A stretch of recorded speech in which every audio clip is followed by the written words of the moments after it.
Empieza. Bien, su separata número 3. A ver. Ya después entonces harán una nueva práctica para ello. Ya. A ver, chicos.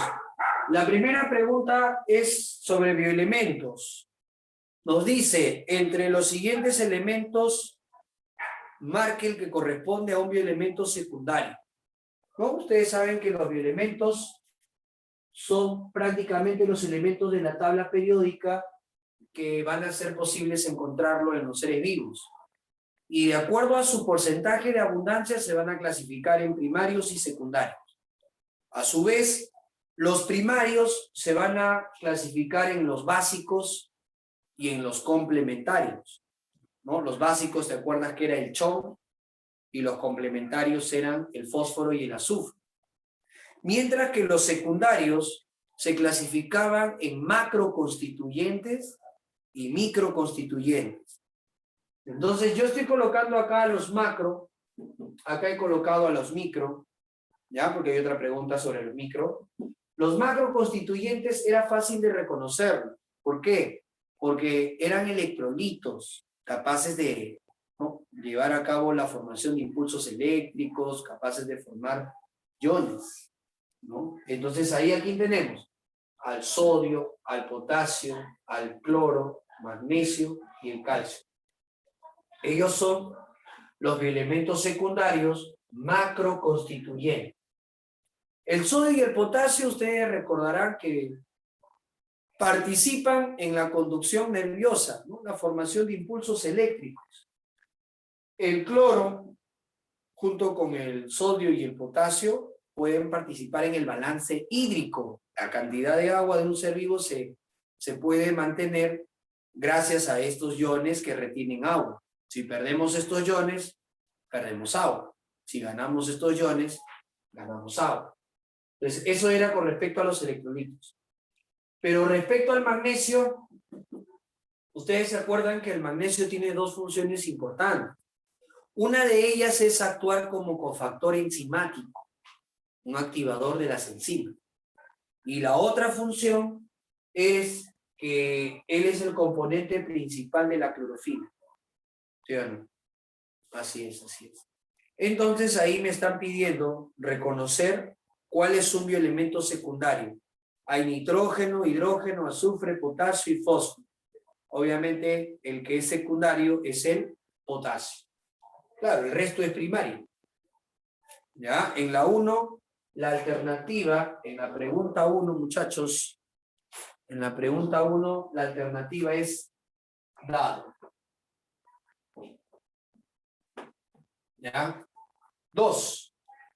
Es el principio inorgánico más abundante en todo tipo de organismo. Ojo, cuando dice todo tipo de organismo, se refiere a que cualquier ser vivo, una planta, un hongo, un microbio como la bacteria, cualquiera, es el principio inorgánico más abundante de todo tipo de organismo.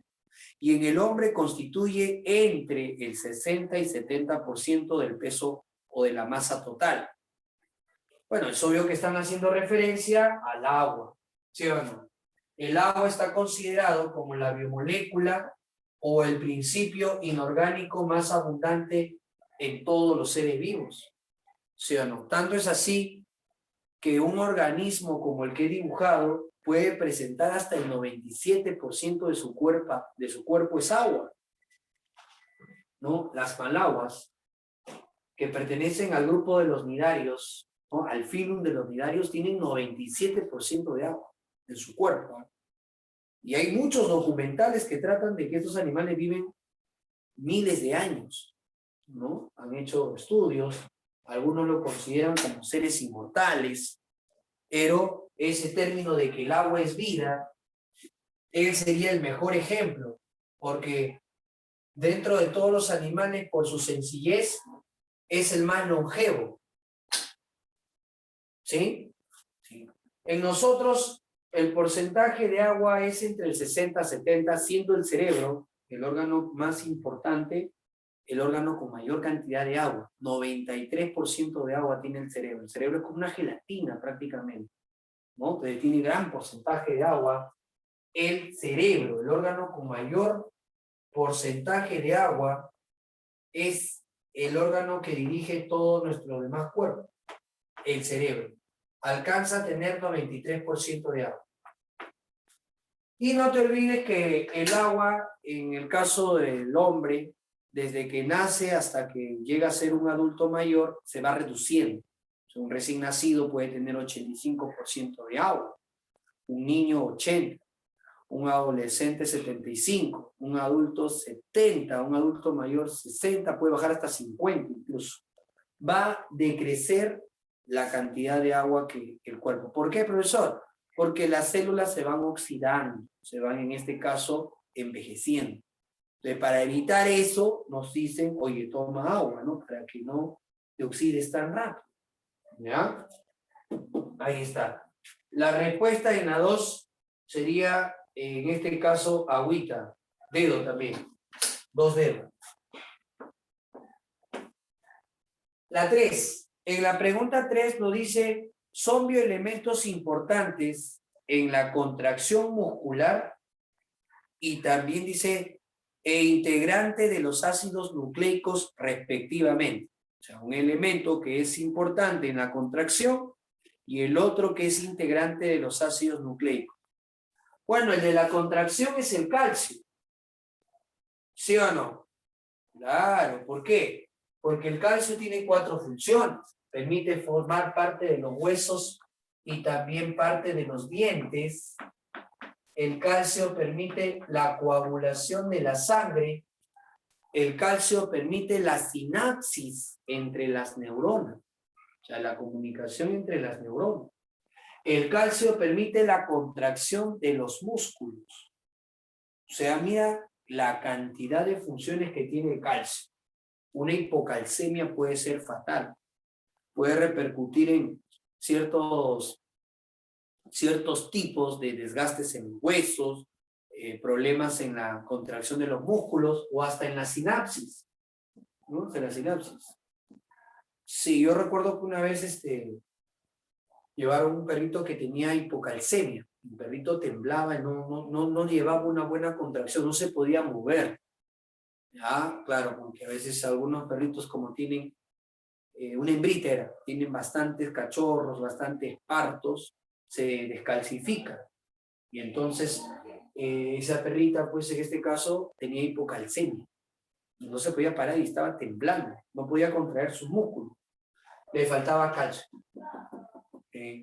Faltaba calcio. Hipocalcemia. Bien, en la pregunta, bueno, calcio sería el primero. Y ahora, el componente de los ácidos nucleicos. ¿Quién es el componente de los ácidos nucleicos? El de los ácidos nucleicos, ¿se acuerdan que en un ácido nucleico, cuáles son los elementos que van a formarlo? Creo que se han olvidado. El CHOM. ¿Sí o no? Ahí está. Entonces, uno de ellos podría ser. ¿Cuál sería? El fósforo, ¿sí o no? Correcto, muy bien. Ahí muy bien, Mía. Así es. El fósforo sería. ¿Ya? El fósforo sería. Entonces, la parejita sería calcio y fósforo. Barco. En la 3, la alternativa, muchachos, me parece que es la B de barco.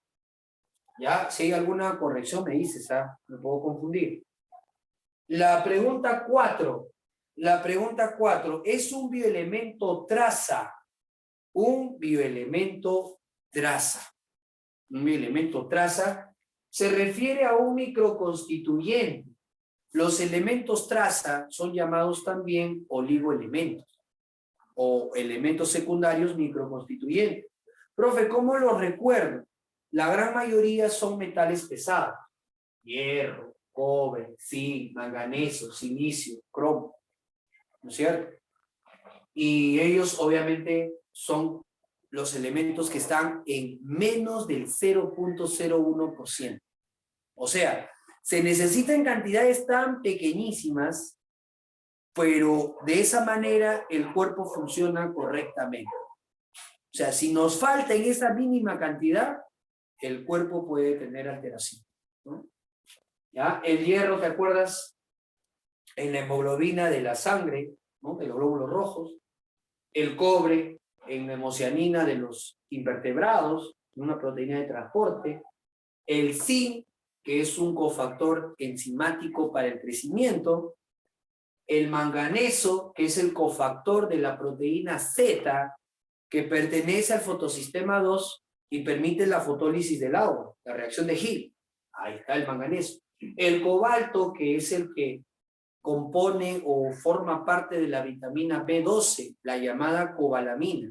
La cobalamina es precisamente la que está formada por cobalto, la vitamina B12. Le llaman también la antianémica perniciosa. Así es. A ella le llaman la antianémica perniciosa. Esa es la vitamina B12 que está formado por cobalto. Muy bien, ¿qué más? ¿Qué más tenemos ahí? Tenemos al flúor que se encuentra en el esmalte de los dientes, ¿no? El flúor que está presente en el esmalte de los dientes. El yodo que se encuentra formando parte de las hormonas tiroideas, sí, él forma parte de las hormonas de la tiroides, esa glándula que tenemos en la garganta. El cromo que participa en la síntesis de la insulina, él activa la síntesis de la insulina. El silicio que está en la pared celular de las algas crisofitas como las diatomeas. ¿Se acuerdan de los silicatos? Ya está. Bueno, ahí para que recuerden un poquito. ¿Cuál de ellos está presente en las claves? La C, el manganeso.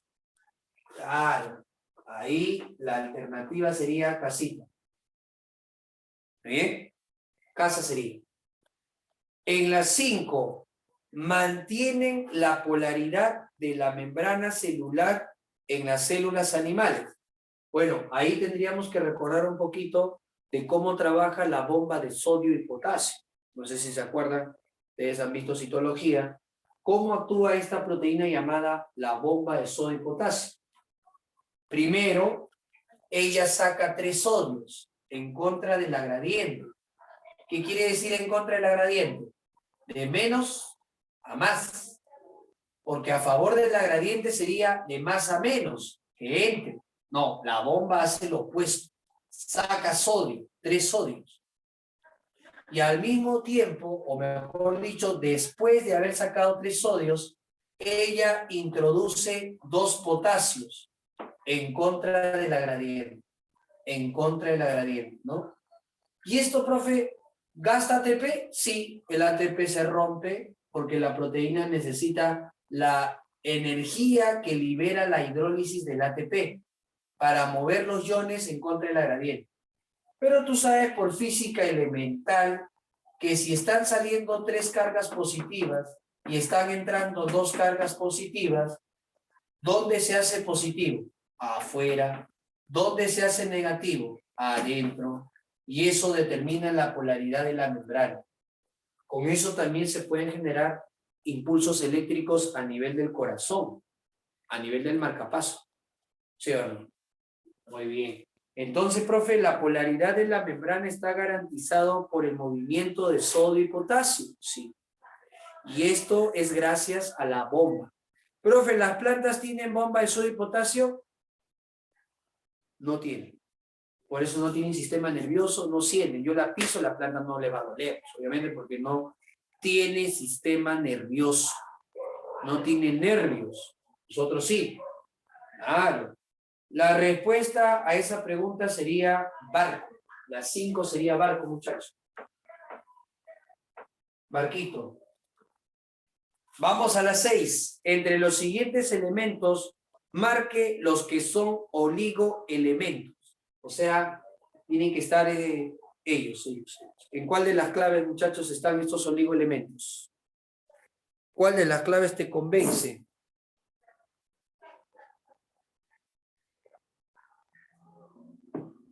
¿Cuál sería? Avión dice. Claro, pues, ¿no? Cobre, flúor y zinc. Está bien. Avión sería. Claro, ¿no? Las 6, avión. Ya está. La 7. El agua posee una elevada capacidad calorífica. ¿Qué cosa es la capacidad calorífica? Ustedes lo utilizan en esta fórmula en calorimetría, ¿no? ¿Se acuerdan? CEMAT, o se mata, no sé cómo le dirán. Calor específico por la masa, por la variación de temperatura, ¿no? El calor específico por la masa, eso se llama capacidad calorífica, ¿sí o no? Es cuánto debe ganar de energía calorífica, cuántas calorías debe ganar el agua o cualquier sustancia para elevar su temperatura en 1 grado centígrado. ¿Sí o no? Así es. En pocas palabras me están hablando del calor específico, ¿no?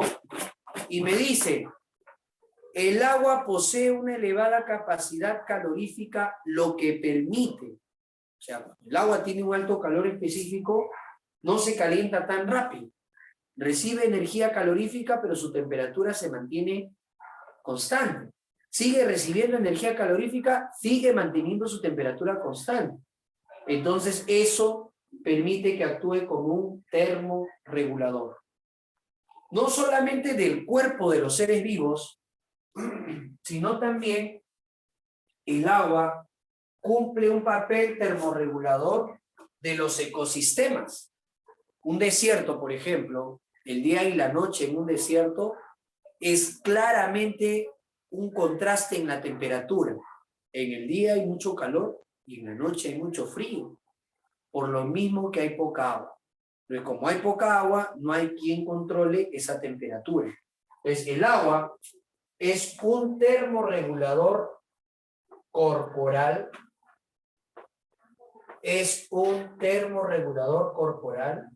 y también es un termorregulador ambiental. ¿Ya, muchachito? Bien, la respuesta en la 7, ¿sí? La respuesta en la 7 sería, en este caso, barquito, ¿sí? Así es, 7B de barco. Ya, tú me dices si tienes algún problema con alguna pregunta para hacer hincapié a la parte de la teoría. ¿Ya? 8. El agua debido a su naturaleza polar. Bueno, el agua sabemos perfectamente que su naturaleza química es ser dipolar. ¿Alguien se acuerda por qué era dipolar? ¿Por qué el agua era dipolar, muchachos? ¿A qué se debe que el agua sea dipolar? Había algo que determinaba que la molécula de agua sea dipolar, pero ¿qué cosa es? ¿Se acuerdan o no? Claro, era debido a los átomos, ¿no? Debido a los átomos, el agua era dipolar. ¿Y por qué? Porque entre los átomos hay diferencia de electronegatividad. ¿Quién es más electronegativo? ¿Quién tiene mayor capacidad para atraer electrones y formar cargas parciales negativas? ¿Quién es? ¿Es el oxígeno? Muy bien, el oxígeno es el que tiene mayor capacidad. Por lo tanto, alrededor del oxígeno surgen cargas parciales negativas y alrededor de los hidrógenos carga parcial positiva. Entonces, el por qué el agua tiene naturaleza polar o dipolar es por la diferencia de electronegatividad de los átomos. Pero ¿qué función va a permitir al agua el hecho de ser dipolar? El hecho de ser dipolar al agua le permite separar. ¿Qué va a separar? Va a separar compuestos polares. Claro que sí. El agua va a separar, por ejemplo, la sal. La sal es cloruro de sodio. Separa el cloro del sodio y eso se llama disolvente universal. Sí, separa al sodio y al cloro y a eso se le conoce como disolvente universal. Justo lo que hemos preparado ahí es una disolución iónica. El agua tiene la capacidad de disolver muchas sustancias, pero de tipo polar, por su naturaleza. Y ustedes saben por química que lo semejante disuelve a lo semejante. ¿Sí o no? Claro, lo semejante, profe, disuelve a lo semejante. Entonces, el agua, al separar al sodio y al cloro, hidrata al catión e hidrata al anión. Y ahí incluso se forma una atracción o un enlace ion-dipol. Ion-dipol. ¿Sí o no? Así es. ¿Cuál sería la respuesta entonces ahí? El agua, debido a su naturaleza bipolar, la E, es el disolvente universal. ¿Ya? Ahora, ten cuidado. Es disolvente universal no por disolver todas las sustancias. La unidad universal, o sea, disuelve todo. No. Es a las moléculas polares. ¿Ya? 8 en año. Ya está. 9. ¿Cuál de las siguientes moléculas orgánicas es la más abundante en los seres vivos? ¿Cuál de las siguientes moléculas orgánicas es la más abundante en los seres vivos? Chicos, en el caso de nuestro cuerpo, la que más abunda, ¿quién es? ¿Serán los glúcidos? ¿Serán los lípidos? ¿Serán los ácidos nucleicos o las proteínas? Obviamente en nuestro cuerpo lo que abunda más, y en todos los seres vivos lo que abunda, ¿qué es? La proteína. La proteína es la biomolécula orgánica más abundante. En nosotros, por ejemplo, la proteína más abundante es el colágeno. Sí. Profe, pero no dijo que era el agua es el compuesto inorgánico. Y acá en la pregunta me dicen orgánico. ¿Cuál, en este caso, de las siguientes moléculas orgánicas es la más abundante? Definitivamente tiene que ser la proteína. ¿Ya? Nuestro cuerpo está formado por proteínas. No te vayas a olvidar eso, porque eso de ahí el alumno puede confundirlo con el agua. Y no es igual a que me pregunten cuál es la molécula más abundante, a que me pregunten cuál es la molécula orgánica más abundante. ¿Te das cuenta que es diferente? Es distinto. Muy bien, la respuesta sería casa. 9, la C de casa, las proteínas. 10. La 10, ¿qué dice la 10? La 10 dice la propiedad del agua de comportarse como disolvente universal. Bueno, eso sería lo mismo de acá, solo que la pregunta es al revés ahora. Acá me decía, el agua es bipolar, lo que permite que sea, la respuesta, disolvente universal. Ahora me están preguntando al revés, ¿no? Me dicen la propiedad del agua que lo hace comportar como disolvente universal, ¿cuál es? La polaridad, ¿no? La polaridad. Entonces ahí, dedo sería la alternativa. En la pregunta 10, dedo sería la clave. Vamos a ponerlo acá. En la 10, la clave sería dedo. 11. ¿Cuál de las siguientes funciones no está asociada con los glúcidos? Bueno, ustedes saben que a los glúcidos también se le conoce como carbohidratos, que son compuestos que están formados por carbono, hidrógeno y oxígeno. Saben que las unidades son los monosacáridos, el enlace se llama glucosídico y que su principal función es el aporte de energía inmediato. Por 1 gramo de glucosa tenemos 4 kilocalorías. La función más importante es energía inmediata. Ojo con eso, ¿ah? Es la más importante. Profe, las grasas no me dan energía. Las proteínas no me dan energía. Sí te dan energía también. Pero no es su principal función. La principal función para el aporte de energía inmediato son los azúcares. Pero también, como estos se aprovechan rápido, hay que guardar un poco. Y lo que se guarda ya cumple un papel de la reserva. Claro, ¿no? El exceso de glucosas en plantas, en animales, en bacterias, en hongos, se guarda, ¿no? En plantas se guarda como almidón, en los animales, en los hongos y en las bacterias se guarda como glucógeno. Entonces es una función de reserva. Otra función de los carbohidratos, forman estructuras. Y ojo que las estructuras que forman son rígidas. Como por ejemplo, ¿cuál? La estructura que nosotros podemos hallar en la pared celular de las plantas. ¿Sí o no? Nada. La estructura que nosotros hallamos en la pared celular de las plantas, esa estructura que nosotros hallamos en la pared celular, esa estructura viene a ser la celulosa. Y por eso es rígida. Es rígida, ¿sí o no? Es muy rígida y prácticamente vamos a ver por qué es rígida.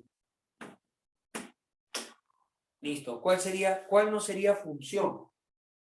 Te piden, ¿no? ¿Cuál no sería función de los glúcidos? A ver, la A me dice, ¿es energía inmediata? Correcto, es una fuente de energía inmediata. La B me dice, ¿es un componente estructural? Sí, puede formar paredes celulares, puede formar exoesqueleto de artrópodos. Verdadero. ¿Puede actuar como reserva? Correcto, ¿no? La reserva energética es precisamente la que nosotros encontramos que se está cumpliendo en los animales y en las plantas. Sí, eso es correcto. Después te dice, ¿constituye la pared celular vegetal? Sí, la de las plantas y de los hongos. Hongos, quitina, plantas, celulosa. Lo que no hace un glúcido es la transmisión de la herencia. No. Eso lo hacían los ácidos, o lo hacen los ácidos nucleicos. ¿Ya? En la 11, la que no está asociada a la función de los glúcidos, en la 11 la respuesta sería enano. ¿Sí? Listo. Pasamos a la pregunta 12. Me dice, es un componente de la pared celular, los enlaces glucosídicos se encuentran en glúcidos como, obviamente para que tenga enlace glucosídico, como mínimo, ¿cuántos azúcares debe haber? Debe haber 2. O sea, puede ser un disacárido, un trisacárido, un tetrasacárido, un pentasacárido o uno que sea más de 10, un polisacárido. ¿Sí o no? Claro, puede ser cualquiera de ellos. Pero acá me dice, los enlaces glucosídicos se encuentran en la ribosa, ¿no? La ribosa es un monosacárido de 5 carbonos, es una pentosa, no tiene. La fructosa también es monosacárido de 6 carbonos, el azúcar de los frutos tampoco tiene. La galactosa también es monosacárido. La desoxirribosa también. En cambio, la celulosa es un polisacárido que va a estar formado por más de 10 glucosas. O sea, la celulosa es un polímero. Es un polímero de glucosas. ¿Ya? No te olvides eso, ¿ah? Es un polímero de glucosas. Entonces, la clave en la pregunta 12, muchachos, sería celulosa. 13. Es un componente de la pared celular constituido por N-acetilglucosamina. Bueno, ¿se acuerdan del azúcar nitrogenado? Claro, cuando se toca el tema de glúcidos, se les hace hincapié en este azúcar nitrogenado, la quitina. La quitina es un azúcar que presenta un compuesto nitrogenado, un grupo amina. Entonces, cuando se une la glucosa con ese grupo amina, se llama glucosamina. Y si tiene por acá una molécula de acetil, de todo se le llama acetilglucosamina. Pero como por las reglas de nomenclatura se menciona la inicial del grupo que está presente en la molécula, su nombre completo es N-acetilglucosamina. Él es el monómero o la unidad que va a presentar la quitina. ¿Sí? La quitina. La quitina tiene N-acetilglucosamina. ¿Dónde más se puede encontrar? Aparte de la pared celular de los hongos, también se podría encontrar este azúcar en el exoesqueleto de los artrópodos, ¿no? Toda la armadura que tiene una araña, un escarabajo, o cualquier otro insecto, o arácnido, o crustáceo, está formado por este azúcar nitrogenado conocido como quitina. El enlace que está presente ahí es beta 1,4. O sea, ¿qué sabemos de los enlaces beta? Los enlaces beta son difíciles de digerir, ¿no? Entonces, un enlace que es difícil de digerir. ¿Ya? La respuesta ahí, en la pregunta 13, la respuesta, ¿cuál sería, muchachos? Es un componente de la pared celular constituido por N-acetilglucosamina. La respuesta es quitina. Quitina. ¿Ya? Algo que tienen que saber de la quitina es que también ayuda a bloquear los rayos ultravioletas. ¿Ya? ¿Qué me dicen por acá? A ver, Gerson me dice si las bacterias tienen quitina. No, lo que tiene la bacteria es la N-acetilglucosamina. Pero esa N-acetilglucosamina, o conocido como las siglas NAG, N-acetilglucosamina, se une con el N-acetilmurámico, el NAM. Entonces, juntos hacen un azúcar derivado, bien nitrogenado, que se llama mureína. O sea, lo que podría decir es que las bacterias también tienen N-acetilglucosamina en su pared, pero no puedo decir que tienen quitina porque no solo es la N-acetilglucosamina, también tiene N-acetilmurámico.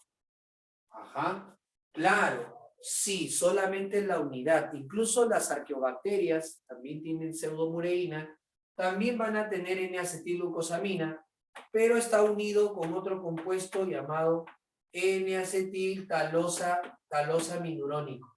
Es otro compuesto. ¿Ya? Así es. Sí, la unidad sí podemos encontrar, pero el polímero de solamente N-acetilglucosaminas, no. Muy bien, en la 13, entonces la respuesta es enana. ¿Ya? 14. Es una propiedad del agua relacionada al enfriamiento de la superficie.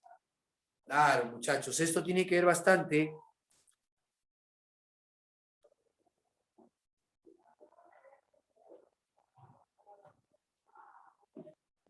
Esto tiene que ver bastante con la capacidad del agua de pasar de líquido a vapor. Entonces, un perrito, para poder no sufrir golpes de calor, sí, porque hay personas que verdaderamente son inhumanas, ¿no? Lo dejan a los perros en los techos. Y ahí que moleste, ¿no? Porque no va a ensuciar mi casa porque yo no quiero limpiar. Como yo no quiero limpiar, que vaya al techo y ahí nadie va a ver, ¿no? El pobre perro está ahí en el techo, día de verano, ¿no, muchachos? Muchos perros, ¿ah? Y reciben golpes de calor. Los golpes de calor en los perros son muy frecuentes. Se vuelven ariscos, también hay cierto tipo de neurosis, se vuelven agresivos, y también en este caso el perrito empieza, en lo peor de los casos, a convulsionar por un golpe de calor. Sí. Pero, ¿cómo es su mecanismo de refrigeración? es la lengua, ¿no? El jadeo, sacan la lengua, entonces la lengua se hace ancha, se vuelve delgadita, y entonces la superficie aumenta. Y eso permite que el agua líquida pase a vapor. El agua está aprovechando, o mejor dicho, el perro está aprovechando que para invertir o para poder convertir el agua líquida en agua de vapor, invierte el calor de su cuerpo que está recibiendo, ¿no? Y de esa manera evita estos golpes de calor cuando no son tan agresivos la intensidad de calor, ¿no? O sea, obviamente cuando el día no está tan caluroso. En el caso de los elefantes, viven en lugares muy calurosos. Pero ahí nunca vas a ver a un elefante jadeando, ¿no? O un elefante sudando a chorros. ¿Qué hacen los elefantes? Los elefantes tienen las orejas, tremendas orejas. Esas orejas evotranspiran, o sea, permiten que el agua pase a vapor. Las orejas son su refrigerante, ¿sí? Pues ese animalito por las orejas disipa calor y con eso regula su temperatura. ¿Ya? Regula su temperatura. Eso es. En el caso de las aves están a 40 grados. Y en el caso de las aves, a 40 grados, imagínate, esa es su temperatura normal, ¿eh? Y ahora en un día caluroso, ellas pueden incrementar, pero las aves tienen dentro de su cuerpo unas bolsas, se llaman sacos aéreos. Esas bolsas permiten también la evotranspiración, porque como tienen bastante superficie, pueden eliminar el exceso de calor y sale por su vía respiratoria alta cantidad de vapor de agua, ¿no? Esa es la forma de refrigerarse en animales que no necesariamente sudan, pero refrigeran su cuerpo usando esta propiedad que se llama calor de vaporización. ¿Ya? El calor de vaporización es una propiedad que sirve y que está relacionada con el enfriamiento de la superficie. Y un ejemplo puede ser el jadeo de un cánido. Claro, ¿no? Un cánido con un perro. Puede ser un lobo también, ¿no? Un coyote. Ya está. ¿Sí? La respuesta entonces ahí en la pregunta 14 sería barco, calor de vaporización. 15. En una disolución molecular, mira, acá ya te expliqué disolución iónica, ahora te voy a explicar disolución molecular. Muchos alumnos confunden esto porque en los exámenes viene, ¿no? Si echamos azúcar al agua y movemos, se hidroliza el azúcar que hemos agregado, y como el joven dice, si estoy echándolo en agua, el agua, ¿no? Lo va a separar, porque el agua es disolvente. Entonces va con esa idea, ¿no? Y el joven piensa que el azúcar se va a separar en monosacáridos, porque eso es hidrolizar. Eso es falso. El azúcar que agregamos a las bebidas es la sacarosa. ¿Sí o no? Es la sacarosa. Pero ese azúcar no se hidroliza cuando agregamos al agua. No, no se va a hidrolizar. Los únicos que pueden hidrolizar son las enzimas. Claro, usando al agua. ¿No? Usando al agua. Pero si solamente hay agua y no hay enzimas, esto no se va a hidrolizar. En el caso hipotético que me digan, se ha colocado agua, se ha agregado azúcar y se ha agregado una enzima hidrolítica o una enzima, no sé, sacarasa, ¿qué ocurre con esto? Ahí sí hidrólisis. Pero si no es el caso, eso no se va a hidrolizar. Eso se va a disolver. Pero, profe, disolver no es separar. ¿No tendría que separarse estos dos? No. Lo que se van a separar son moléculas de ella repetidas. ¿Cómo es eso?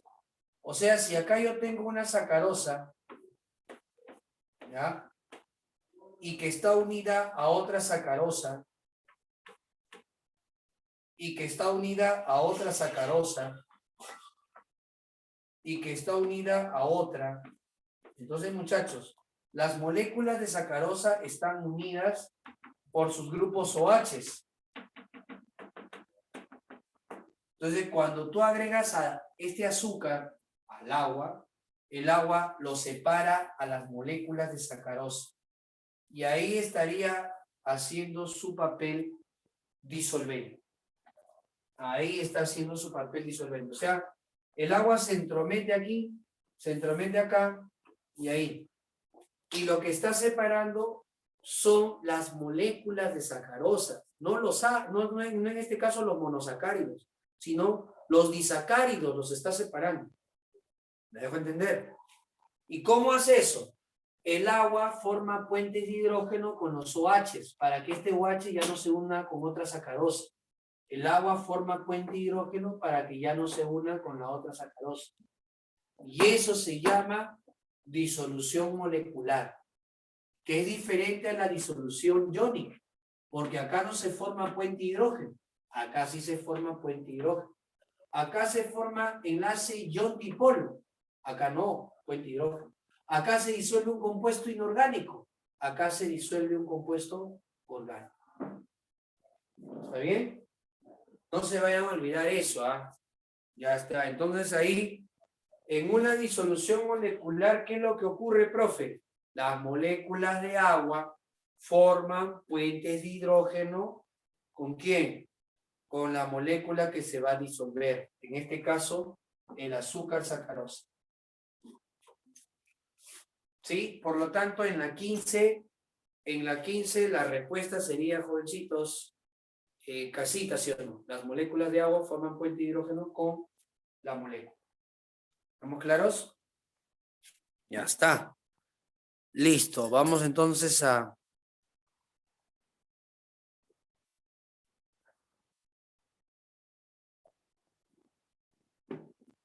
tomar una foto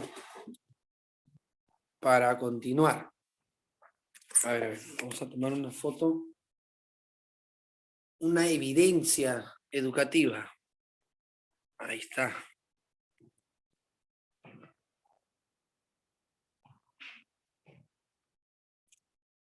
Ya está. Ahora vamos con la pregunta 16. ¿Ya? A ver, muchachos.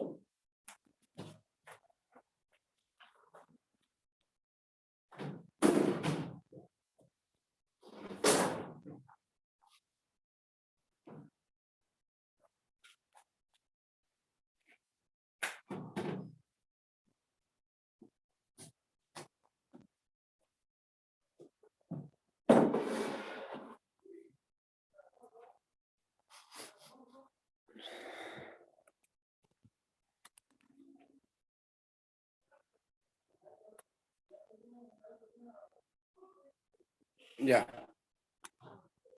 A ver.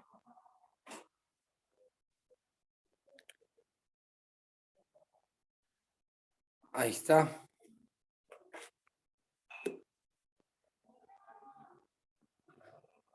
Vamos entonces a la pregunta 16. Las pizarras, ¿no? Tengo como 20 pizarras, muchachos. Después no sé qué voy a hacer con tantas pizarras. Bueno, si es que pasa esto, ¿no? Ya con todo lo que se ve, alguna gente quiere que sigan todos así, ¿no? Ya se acomodaron a este estilo de vida. 4 paredes, no, nada que ver. Es la misma pared, no me muevo en mi posición, lo que cambio es esto, ¿no? Nada más. Ya, miren, la 16 nos dice, ¿cuál es la propiedad que explica o que explicaría por qué el agua siempre tiene menor temperatura que la del aire? Así es. Entonces, cuando nosotros decimos que el aire, ¿no? El aire, en este caso, es más caliente que el agua, ¿no? ¿Eso por qué va a ocurrir? Esto explicaría, pues, muchachos, precisamente en el ciclo del agua, ¿no? Cuando hay evaporación, ¿no? La formación de las nubes. Y esas nubes, ¿no? Que ganan bastante calor, se rompen y ahí empieza a caer una gran cantidad de agua. ¿Sí o no? Claro, ¿cuál es la propiedad que explicaría de por qué el agua siempre tiene menor temperatura? Por la misma razón que el agua no se calienta tan rápido como la arena cuando estamos yendo a la playa. La arena está caliente, el mar está helado, ¿sí o no? Entonces no están a la misma temperatura por más que han recibido la misma radiación. ¿Por qué? Porque el calor específico, ¿sí o no? Claro, el agua tiene un elevado CE y el CE es el calor específico y gracias a ese calor específico el agua puede absorber mucho calor sin variar su temperatura. Es importante eso, es muy importante eso. Por eso que en nuestro planeta sabes que está desapareciendo muchas zonas de agua, ¿no? Se están secando los ríos y eso es un problema que se va a agudizar. ¿Ya? Ahí está. Muy bien. ¿Qué más? La 17. La respuesta en la 16 sería, en este caso, la C de casa, el calor específico. ¿Ya? La 17. Cuando los insectos caminan sobre el agua, ¿no? Claro, es clásico ver, hay un insecto que se llama patinador, tiene unas patas tremendas, y estas patitas le permite ampliar la superficie y el agua lo sostiene, ¿no? Parece como si estuviera pisando un plástico, ¿no? Pero es porque el agua, ¿qué cosa tiene en la superficie? Tiene una cohesión entre sus moléculas por los puentes de hidrógeno que se están formando. Así que si un insecto como el patinador puede posarse sobre el agua, es porque el agua lo soporta con la tensión superficial. ¿Quién es el que está permitiendo que el agua tenga alta tensión superficial? La cohesión molecular. Si me preguntan en el examen, ¿quién está relacionado con la tensión superficial? Viene a ser la cohesión entre las moléculas de agua. Esto explicaría también por qué cuando lanzamos una piedrita a un río, una piedrita así ovalada, entonces la piedrita se va rebotando en el río, ¿no? ¿Han visto ese reflejo? Se va rebotando, ¿no? Entonces, la misma razón, eso lo explica la tensión superficial. También esta sería la razón de por qué algunos reptiles, como lagarto de basilisco, ¿no? Prácticamente se va corriendo en el agua, saltando, ¿no? Va corriendo y saltando sobre el agua. Es increíble. Es porque su anatomía también le permite, o sea, su cuerpo es, ¿no? En este caso, sus patas son largas, le permite resistir la tensión superficial, ¿no? La tensión superficial lo resiste. Nosotros cuando hervimos el agua, rompemos esa cohesión y entonces cuando rompemos esa cohesión, la molécula se desprende y ahora es libre. Y ahí sale el humo, ¿no? Cuando ven el humito, ¿no? Cuando el agua está hirviendo, es porque el agua es libre, ya no está ahí, ¿no? Están libres, están saliendo del enlace que estaban juntos, ¿no? Con los puentes de hidrógeno, ¿ya? Eso es lo que permite la tensión superficial, no te vayas a olvidar, ¿ya? Listo. La 17 sería avión, avión, chicos. 18. La 18 me dice, es el anión extracelular de las células animales. Bueno, en las células animales, el anión que es más abundante es precisamente el ion cloruro. Ahí está el cloruro. ¿Sí? El ion cloruro es precisamente el que permite, ¿no? Regular el balance de agua. Justo en los años 80, acá en el Perú, hubo una epidemia, no pandemia, sino epidemia, en un sector del mundo, del cólera, acá en el Perú, en los 80.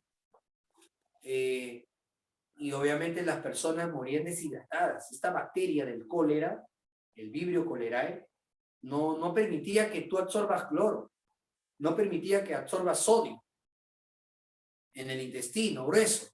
Pues sabes que el intestino grueso absorbe electrolitos para que absorba agua. Entonces la bacteria con su toxina no permitía eso. Entonces la persona no absorbía agua y sal, se deshidrataba y moría. Cólera. Imagínate. Por eso ella regula el balance hídrico.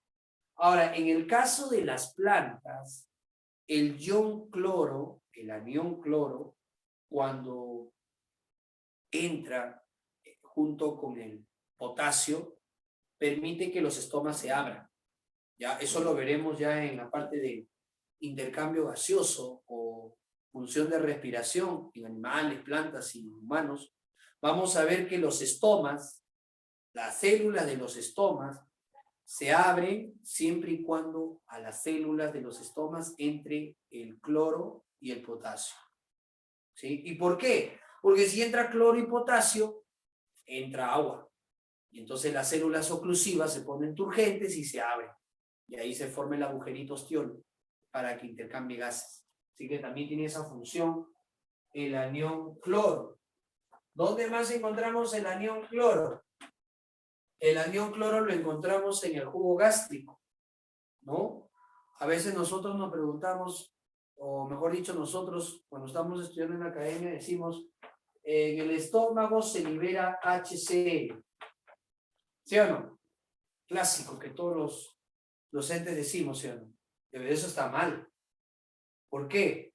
Porque en realidad cuando se libera el HCl, ya no hay HCl en el estómago. Esto se libera en hidrogenión y ion cloruro. Y este hidrogenión es lo que determina que el pH sea ácido. No el HCl, sino el hidrogenión que se separa del cloro. Eso es lo que determina que el pH se vuelva ácido. ¿Sí? Pero bueno, a nivel nosotros ponemos HCl, pero cuando el estómago lo libera, ya no hay HCl. Se libera en hidrogenión y en cloruro. Y eso determina la acidez del estómago. ¿Entendido? ¿Ya?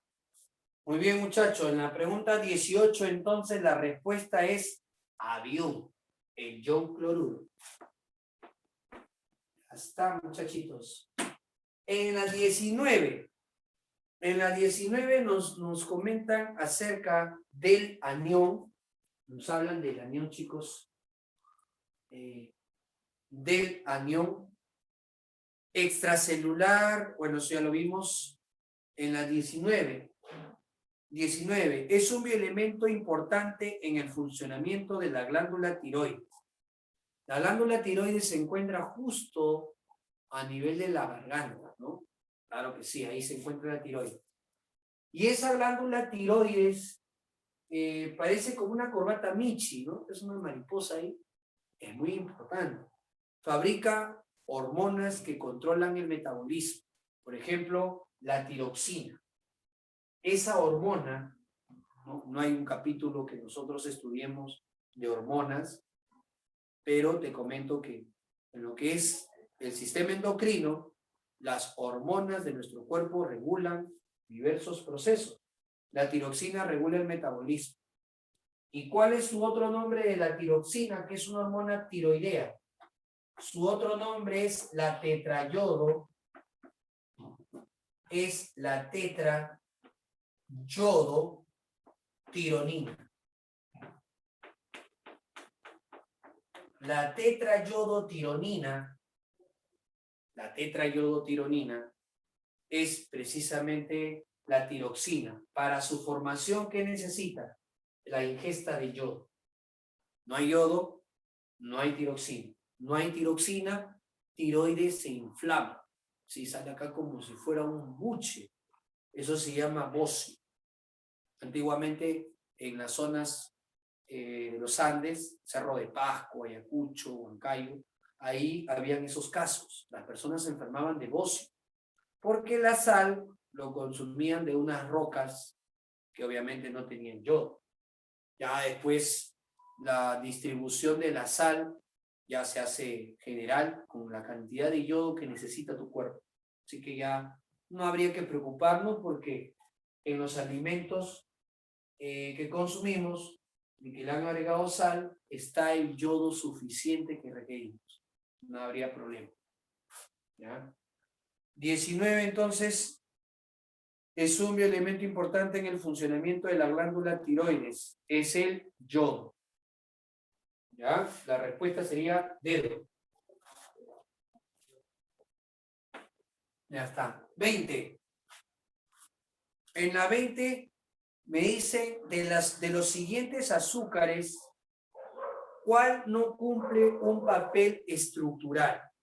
De los siguientes azúcares, ¿cuál no cumple un papel estructural? La celulosa está en la pared de la planta.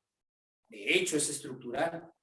Profe, la ribosa forma parte del nucleótido del ARN, de los ribonucleótidos. O sea, también se le puede considerar estructural, porque la ribosa es el azúcar que está presente en la molécula de ARN. Claro. Profe, el glucógeno no forma estructura. El glucógeno forma la reserva que vamos a tener nosotros los animales, los hongos y las bacterias. Es una reserva a largo plazo,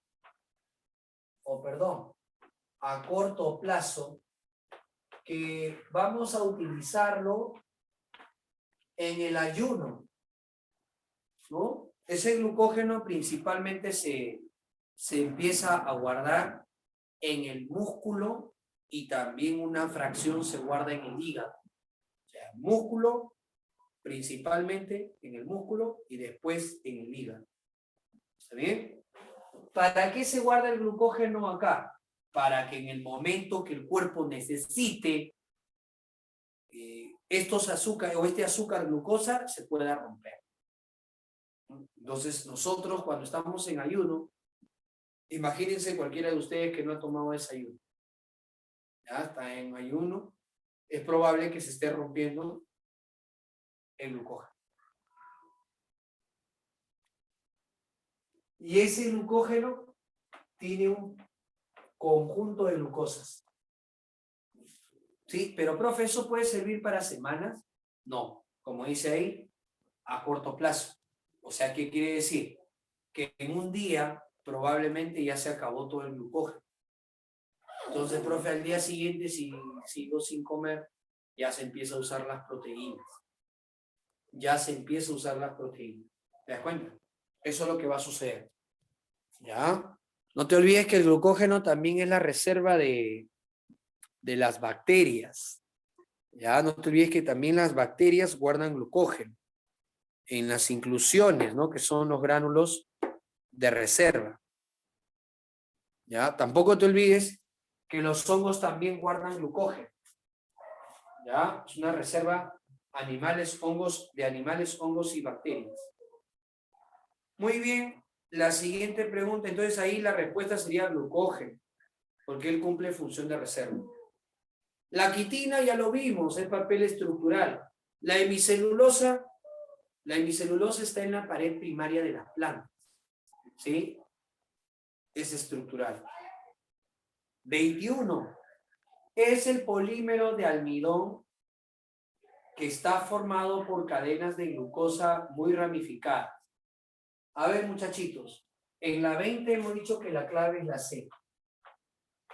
¿Ya? En la 21 nos dicen sobre las partes del almidón. ¿Se acuerdan que el almidón tiene una parte lineal? Claro, ¿cómo se llama esa parte lineal?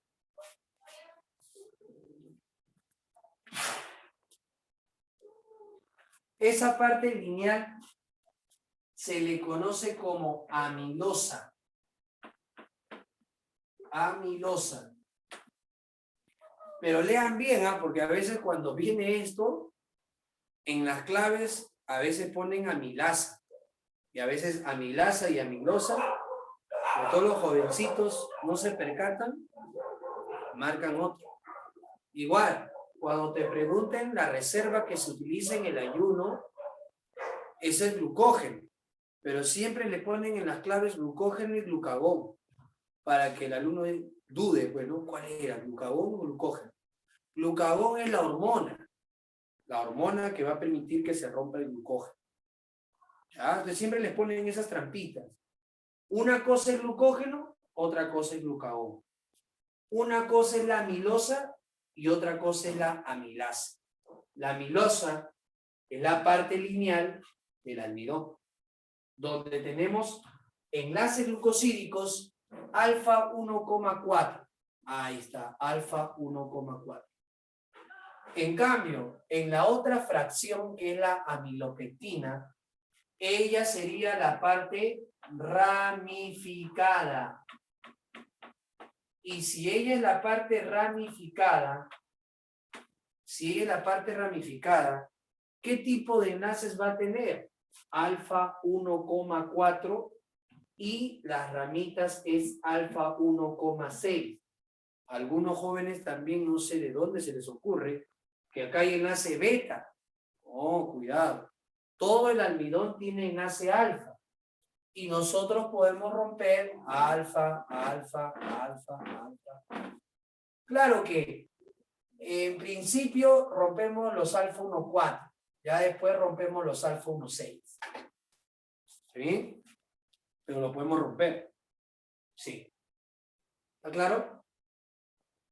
¿Sí? Listo. Entonces ahí, profe, es el polímero de almidón que está con cadenas muy ramificadas. Ahí la respuesta, muchachitos, sería amilopectina.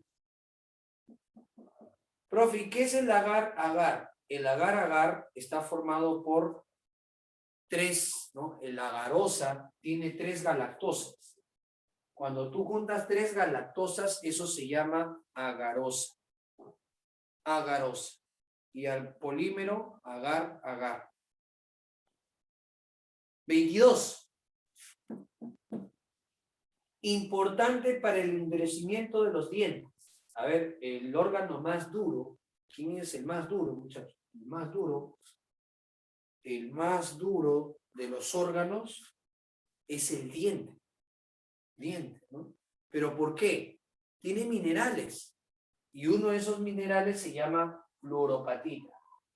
La fluoropatita es el mineral que encontramos en el esmalte dentario. Sí, la fluoropatita es lo que encontramos en el esmalte de los dientes. Esa capita protege la dentina, que es la capa blanca del diente. O sea, primero hay un esmalte, como un barniz, después sigue la dentina. Y esto protege de que la bacteria no vaya a dañar la dentina. Por eso, normalmente si una persona consume alimentos, esos que hacen sonido los dientes, ¿no? Cuando consumes esos alimentos, el esmalte se va desgastando. Y ahí es donde te haces propenso al inicio de una caries. Ahora, si sumado a eso no hay un aseo, como recomiendan los dentistas, de 3 a 4 veces por día, entonces obviamente aparece una carie, ¿no? Una carie que va avanzando, hasta que entra al corazón del diente, ¿no? El corazón del diente, ¿cómo se llama? La pulpa, ahí está la pulpita. ¿Conoces a la pulpa, no? La pulpa es la parte sensible del diente. Uy, cuando llega a pulpa, no sabes el dolor, ¿no? De repente alguno de ustedes ha sentido un dolor terrible, uno de los dolores más agudos. ¿Ya? ¿Qué cosa tiene entonces? Flúor. Avión. En la 22, la clave sería avión. 23. Es el principal catión intracelular de las células animales. Bueno, hace rato hablamos del anión, ahora estamos del catión. El catión intracelular más abundante es el ion potasio. Las cantidades de potasio son superiores dentro de la célula que afuera. Así como también las cantidades de sodio son superiores afuera que adentro. Ambos hemos dicho que van a participar en ¿qué? Ambos participan junto con el sodio en la polaridad de la membrana y la formación de impulsos eléctricos. ¿Ya? Entonces, el catión intracelular más abundante es el potasio. Ya está, muchachos. Ahí está. Ese es el catión más abundante en el medio intracelular. Muy bien. Pregunta 24. En la 23, la respuesta sería, muchachos, el potasio. Dedos, 23 dedos. 23 dedos. 24. La adhesión. ¿Qué le permite a las moléculas de agua? Ya hace rato hemos hablado de la cohesión, ya hemos hablado del calor específico, hemos hablado de la polaridad. Es clásico que en las preguntas de agraria te digan, calor específico, ¿con qué está relacionado? Termorregulador. Naturaleza dipolar o polar, ¿con qué está relacionado? Disolvente universal. ¿No es cierto? Alta cohesividad entre las moléculas, tensión superficial. Es responsable de que el agua regule el equilibrio ácido-base, bajo grado de ionización. Enfriamiento de superficies, calor de vaporización. Y ahora, acá, ¿con qué está relacionado la adhesión? Eso es con la capilaridad. ¿Qué cosa es la capilaridad?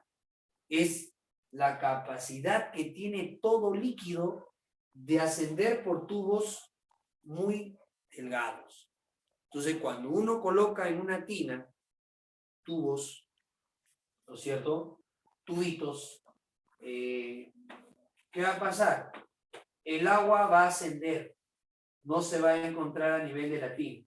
Mientras más delgado es el tubito, entonces más asciende el agua. Lo cual demuestra que el agua es como que camina dentro del tubo. Pero ¿quién es el responsable de ello?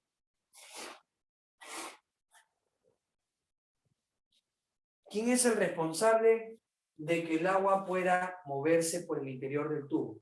La fuerza de adhesión.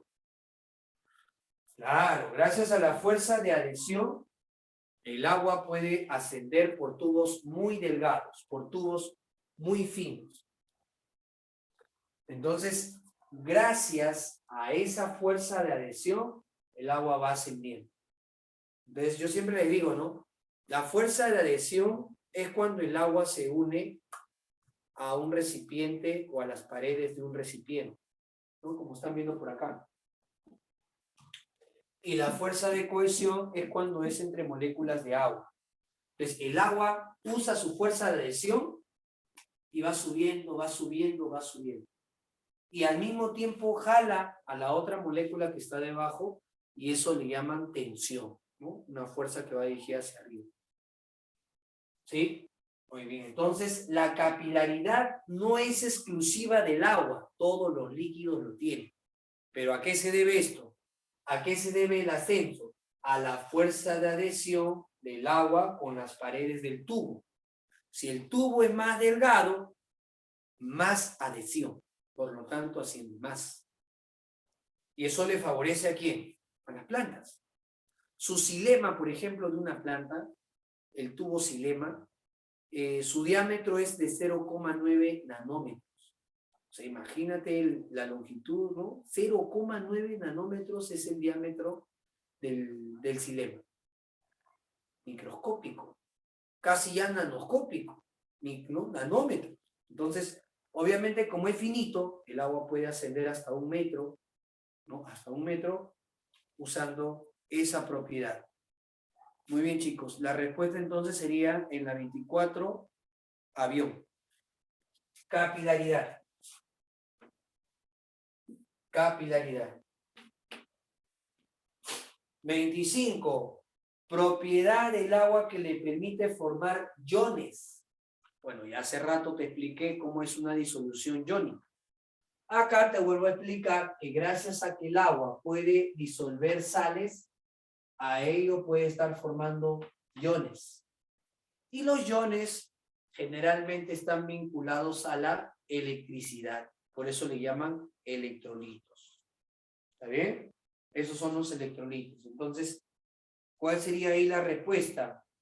En la pregunta 25. Propiedad que tiene el agua que le permite formar iones. Para que el agua pueda formar iones, tiene que separar los elementos de una sal. y eso podría hacerlo con la sal de mesa. Puede hacerlo también con, como por ejemplo, el hidróxido de magnesio, ¿cierto? También puede hacerlo con hidróxido de magnesio, la soda cáustica, hidróxido de sodio, puede separarlo. ¿Ya? Listo. La respuesta sería entonces enano, disolvente universal. 26. El bioelemento importante en la formación de la vitamina B12. Atención con esa vitamina, la vitamina B12 solamente se encuentra en alimentos de origen animal, no se encuentra en alimentos vegetales. Así que si tú eres vegano, sabrás bien que esa vitamina solo se encuentra en alimentos de origen animal. Y que si tú eres vegano, entonces obviamente tienes que consumir un complemento o suplemento que tenga esa vitamina. De lo contrario, el vegano va a sufrir de una anemia perniciosa. La falta de la vitamina B12 es la que va a provocar anemia perniciosa. ¿Ya? Es una anemia que tiene que ver con esta falta de vitamina, con la carencia de esta vitamina. Por eso su nombre de la vitamina B12, ¿cuál es? La cobalamina. Algunos le llaman cianocobalamina. ¿Ya? ¿Ella qué permite? Bueno, ella permite la maduración de los glóbulos rojos. O sea, que los glóbulos rojos maduren, lo que permite la cobalamina. 26, barquito. ¿Ya? En la 25, ¿cuál era? Final, ¿no? Ya está. 27. Es el principal elemento en la formación de la clorofila. Ojo, la clorofila tiene nitrógeno, pero cuando me dicen el principal, es el que le permite absorber la energía del sol. Entonces, las plantas tienen que tener una antena para poder capturar las ondas electromagnéticas, porque esa es la luz, ¿no? Ustedes cuando vean física saben que la luz es una onda electromagnética. Ese es un comportamiento, pero tiene otro comportamiento como fotones. Entonces, ¿quién ayuda a la planta a capturar esas ondas electromagnéticas? La clorofila. Pero, ¿qué cosa es lo que presenta la clorofila para poder captar esas ondas? Tiene magnesio. Sin magnesio, la planta no puede absorber la luz. Si no puede absorber la luz, entonces no va a poder formar alimento. ¿Entendido? Se encarga de la absorción de la luz. Los ingenieros agrónomos reconocen por el aspecto de la planta rápidamente cuando le falta magnesio al suelo. ¿Ven las hojas? Ven las hojas todo pálidas. Entonces dicen, esto es un problema de clorosis, falta de magnesio al suelo, ¿no? Van a tener que incorporar magnesio porque si no la planta no va a poder atrapar la luz. Ojo con eso, ¿no? Es un limitante el magnesio para el favorecimiento de la producción de alimentos. Si no, no hay alimento o hay baja producción. Muy bien, la respuesta a la pregunta 27 sería la C de casa, magnesio. ¿Ya? La C de casa. 28. No es un bioelemento secundario. A ver. Bueno, si no es secundario, tiene que ser primario. Y los primarios hemos dicho que es el CHOMS. La agraria ya lo preguntó anteriormente en un examen. CHOMS. Carbono, hidrógeno, oxígeno, nitrógeno, fósforo y azufre. ¿Cuál de ellos está? Azufre, ¿no? El azufre está presente ahí. 28. Avión. ¿Para qué sirve el azufre? El azufre está presente en 2 aminoácidos. No sé si se acuerdan de estos 2 aminoácidos. ¿Quiénes eran los aminoácidos azufrados? ¿Te acuerdas o no? Habían 2 aminoácidos azufrados. En el tema de proteínas se les dijo, se les hizo hincapié, chachos, estos 2 aminoácidos tienen que conocer lo que son azufrados. Ahí está, muy bien. La metionina y la cisteína. Muy bien, muchachos, así es. La metionina y la cisteína son los aminoácidos azufrados. ¿Y por qué es importante recordarlo? Porque uno de ellos forma los puentes disulfuro, que necesita una proteína para formar la estructura terciaria. Y ese es la cisteína. La cisteína, que es un aminoácido azufrado, puede estar formando puentes disulfuro. ¿Para qué? Para darle una estructura tridimensional, que es la estructura terciaria, a una proteína como por ejemplo la albúmina que están en la clara de huevo, en la sangre, en la leche, la caseína, las enzimas, ¿no? Son proteínas terciarias. Así es, acá me dicen los tioaminoácidos. Así es, muy bien, Gerson, el término tío, ¿no? Por el enlace, ¿no? Me van a formar tío, azufre, el tioaminoácido, dice. Muy bien. ¿Qué más? Bueno, en la pregunta 28 la respuesta sería azufre.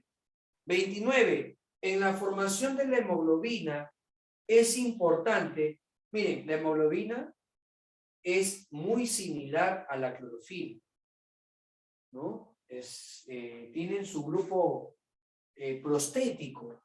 En todo caso, el grupo prostético acá es el grupo M. Y el grupo M tiene un metal que es el hierro. La hemoglobina, ¿para qué debe tener hierro? Para que ella pueda captar el oxígeno. Y así trasladarse con los glóbulos rojos en la sangre y llevarlo a los tejidos que lo requieren. Y al mismo tiempo recoger el CO2 y llevarlos hasta los pulmones para su expulsión. Es importante que la hemoglobina tenga hierro. No hay hierro, no hay quien transporte el oxígeno, no hay quien recoja el CO2. Pues obviamente el cuadro clínico, ¿cómo se llama? Anemia. Pero ya no es una anemia perniciosa como el caso de la falta de vitamina B12. Esto ya sería una anemia ferropénica, falta de hierro. ¿Ya? Puede unirse no solo con el oxígeno, también puede unirse con el CO2, el dióxido de carbono. Muy bien, entonces en la 29, la respuesta en la 29 es enana. 30. El puente de hidrógeno que forma el agua con otras sustancias, a ver, el puente de hidrógeno que forma el agua con otras sustancias, ¿qué le permite a esa, cuando el agua forma puente de hidrógeno con otras sustancias? Algunos exámenes ponen polaridad comparable. Sí, cuando el agua se une mediante puentes de hidrógeno a otras sustancias, como por ejemplo las sacarosas, entonces permite disolver. Claro, permite disolver. Así es, ¿no? Su poder disolvente es gracias a que el agua puede formar puente de hidrógeno. ¿Se acuerdan que les mostré cómo forma puente de hidrógeno con los OHs de la sacarosa? Ese es su poder disolvente. ¿Ya? Ahí está. Gracias a ello es disolvente. Muy bien. ¿La respuesta cuál sería?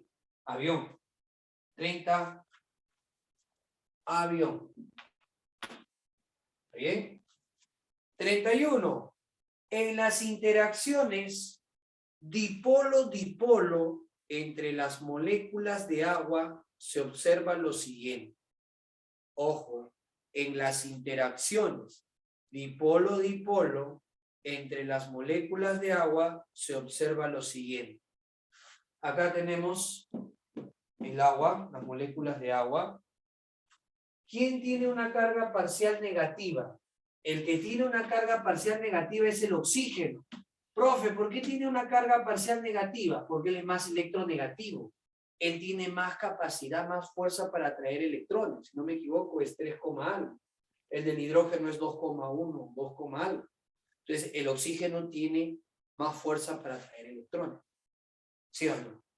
Por eso que alrededor del oxígeno se carga negativo y alrededor del hidrógeno se carga positivo. Así es.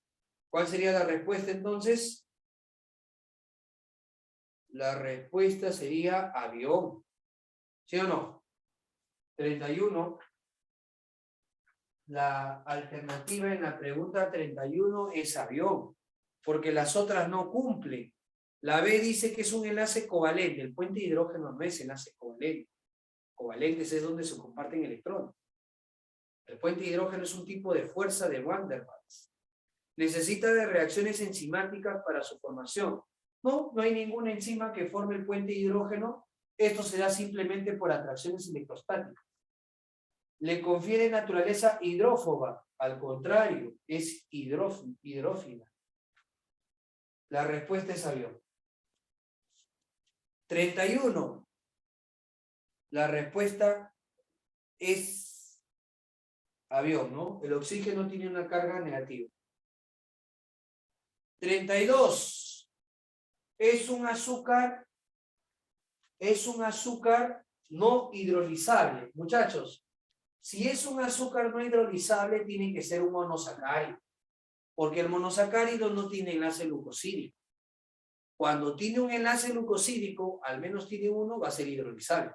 Pero si no tiene enlace glucosídico, obviamente no le queda otro que ser un monosacárido. Son hidrosolubles, pueden disolver en agua, pero no hidrolizable porque no tiene enlace glucosídico. Así es. Entonces, ¿cuál sería ahí? ¿Quién de ellos es un monosacárido? Ahí está, la glucosa, por ejemplo. 32 casa. 33. Lo que es aglucosa para celulosa, ¿se acuerdan que vimos? La glucosa es la unidad de la celulosa. ¿Quién es para la quitina? Lo vimos en la anterior pizarra. La unidad de la quitina es la N-acetilglucosamina. Es el monómero repetitivo de la quitina, unido por enlace beta-1,4. 33 avión. ¿Ya?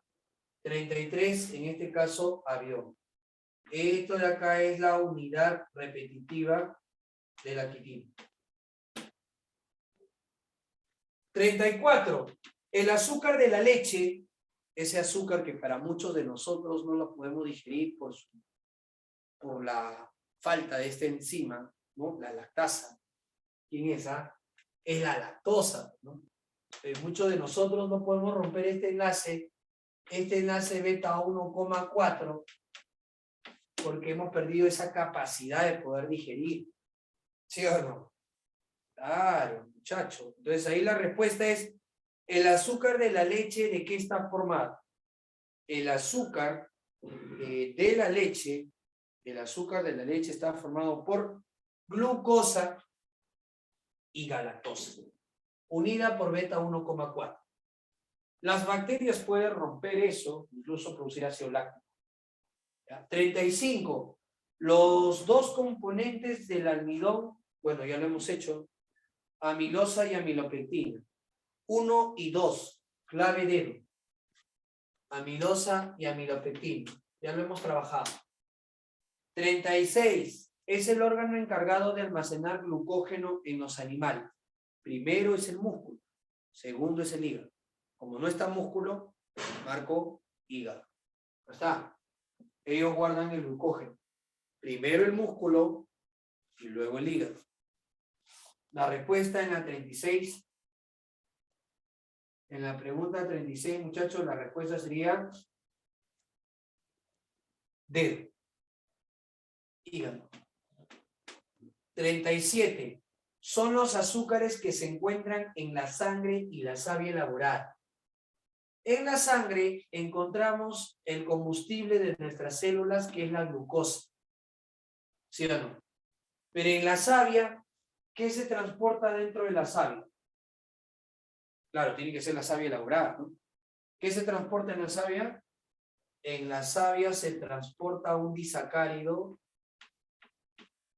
que es la sacarosa. No te olvides que a la sacarosa le llaman el azúcar de transporte. ¿Ya? La sacarosa. Muy bien, entonces la respuesta ahí sería glucosa y sacarosa. Barco, 37 barco.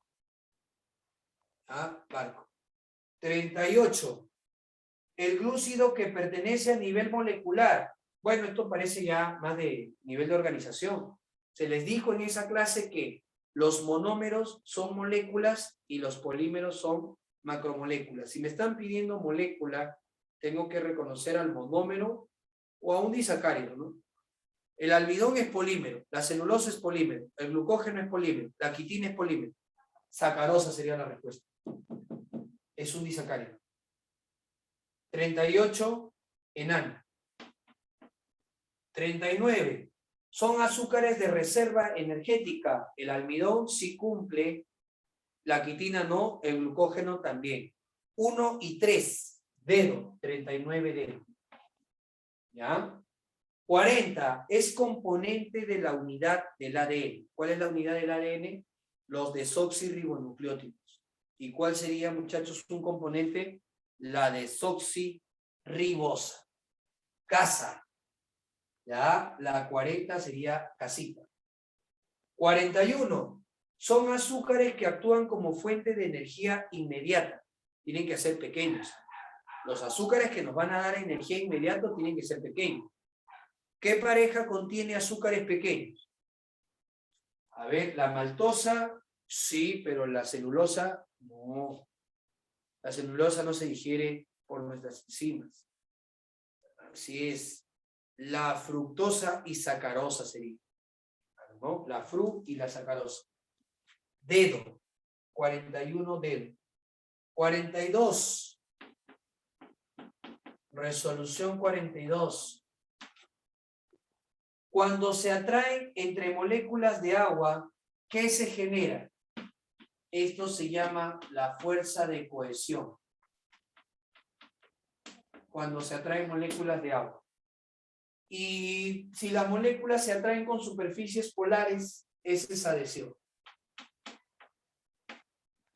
Ahí está, adhesión y cohesión. ¿Sí? Primero sería cohesión y luego adhesión. Enano. Y 43. 43. Marque verdadero o falso. La capilaridad depende de la disolución. No, depende de la adhesión. Falso. La primera es falsa. La segunda, el agua puede arrastrar iones gracias a la disolución. Claro, el agua puede quitar los iones gracias a la disolución. Verdadero. ¿Qué más? La elevada tensión superficial depende de la adhesión. Por allá dibujamos al insecto. Depende de la cohesión, no de la adhesión. Falso. Y la última, ¿el agua siempre forma puente de hidrógeno? No, con los iones. No, el agua no forma puente de hidrógeno con los iones. El agua hidrata los iones, forma ion dipolo. El que forma puente de hidrógeno es con las moléculas como la sacarosa, moléculas orgánicas. Falso. Me parece que la clave sería secas. Muy bien, muchachitos. Ahí estaría la resolución de la respuesta, en este caso, del examen o del repasito. ¿Sí? ¿Todo bien? Listo, jóvenes. Entonces, a llenar su combustible para que puedan recuperar sus energías. Igual yo. Listo. Listo, muchachos. Ahí está la resolución de separata 3. Ya harán otro, me imagino. Voy a dejar visto de que hagan otro para que no repita. Listo, chicos. Gracias por sus saludos. Cuídense bastante. Nos vemos. Listo.